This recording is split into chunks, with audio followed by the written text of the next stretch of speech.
What's up, YouTube? Capital G here. Got a nice little interesting display for you guys to check out. This is actually Invoked for Hire. It is a very strange little deck, but I guess the concept is somewhat solid because I think the main reason that you'd want to try to splash Invoked into For Hire, and I really don't like saying For Hire instead of saying Skyfang Brigade. That I did change the name. It was so good before, but I think the main reason you'd want to splash these archetypes together is because For Hire have so many different attributes in the archetype that it gives you I guess the possibility of going into like all of the invoked monsters, like the full gauntlet. And you know, for Hire doesn't really need its extra deck all of that much. It doesn't have tuners or really monsters of like the same level, so you're not going to be really like synchro summoning or anything like that. So you can pretty much just run whatever the hell you want in your extra. Now you can kind of ignore this guy at the top. I mean, I think he may have been doing some drunk dueling or something like that.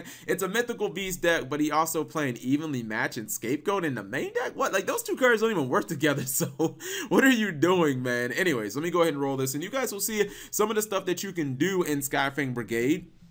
He opens up with Magical Meltdown. My one problem with this deck, or my one question would be, like, do you summon Aleister first just to get it out of the way if you have access to it, or do you wait for your second turn? Because, like, Skyfang Brigade, or For Hire, I said I wasn't going to say Skyfang anymore, For Hire really need their normal summon. You see him go for Beat, then go for Lafaro, and then he gets a +1 off of that. Like, you really do need that that special summon, or that normal summon a lot. So, he's going to go into Electromite. The problem is, your boy already has Lafaro on the field, so he can just negate Electromite's effect, which he is going to do right here. And when Electromite gets negated, Pendulum decks don't really have a lot of options they can do. Running over Beat is not going to get you where you need to go. Now he has the possibility of you know, special summoning his invoked monsters. He did go for a nice Link summon there.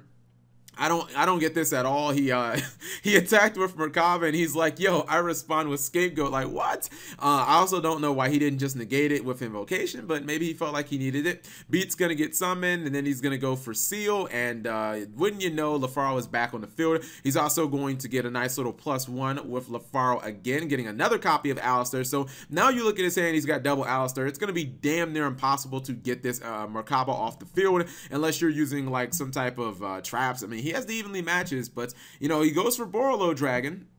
Maybe Borreload Dragon can put in a little work here. He's going to go for Linkuriboh. That's going to be negated with the copy of Merkaba. I don't get why he negated it. I think it was kind of like unnecessary. Decode Talker is going to be summoned. Then he uses the Monster Reborn type card. We don't know what it's going to be called in the TCG. And check this out. Like, look how he's able to keep constant pressure. And Borreload Dragon is strong, but not as strong as a field that's this powerful. You also have Decode Talker at 3,300. He's using his Merkaba like so willy-nilly.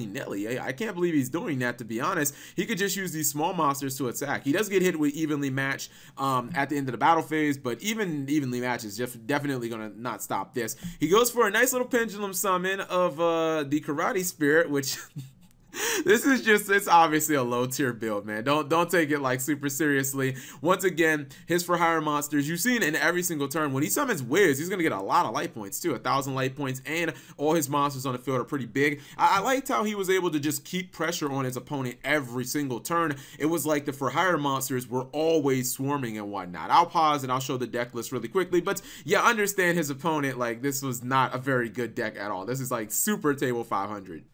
So this is what the deck looks like on paper, although I have to say, whoa, I don't know about this build, man. One Brilliant Fusion and one copy of Garnet, that seems kinda Kappa to me. I don't know about the ratios of like 1-to-1. I kind of feel like that isn't the right ratios. Also, the card of Demise, I don't like that in this build either, because like For Hire need to be able to special summon basically every single turn. Same thing kind of goes with like Invoked. I mean, if you summon Aleister, it's not like you just want to sit on him with him on the board or anything like that. Like, you want to be able to go into like something. Now, I do get Brilliant Fusion is searchable, but that also works against his whole card of Demise because he's running the Predator Plant engine. I don't know. I'm just looking at this build and I'm saying every single turn you're going to special summon. So like, why is this even in here? It seems like it should be Demise since so many of these monsters are basically ran out multiples. But hey, I guess it's a nice blueprint to at least know, you know, where to start and whatnot. Also,